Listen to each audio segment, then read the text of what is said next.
पहला तो हम कविता मैं जब लिखता था तो मेरी पत्नी को मैं पढ़कर सुनाता था।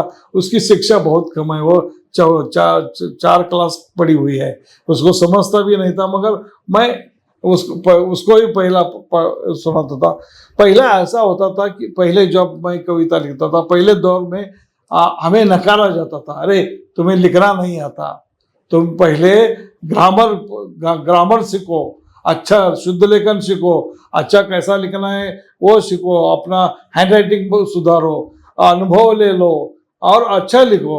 और आप जो लिख रहे हैं एक गाली गलौज बंद करो, ये गंदगी बंद करो, आपकी भाषा गलत है वो सुधारो। और समाज में इससे समाज में दरारें पैदा होगी, एक समाज के आगे लेके जाने की बात करो, या आप गलत कर रहे हैं, इस प्रकार की टीका टिप्पणी होती थी। तब हम लेखक ही नहीं है, हम कवि ही नहीं है, हमें लिखना ही नहीं आता, इस प्रकार की चर्चा होती थी।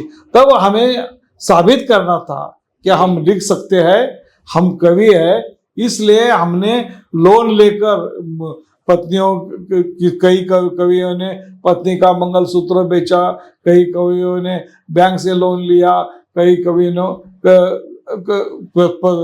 कोऑपरेटिव सोसाइटी से फंड से पैसे निकाला।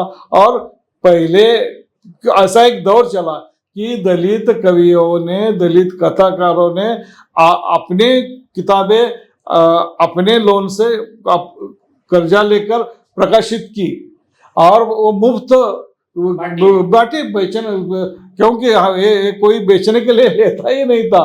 और वो फिर उससे क्या हुआ कि बाबा साहब अम्बेडकर की जयंती जब होती, मेले जब होते, तब किताबें दलित लोग किताबें उनके ठेले लगाते थे, और दलित लोग अरे ये अपने लेखक का किताबें लेना चाहिए।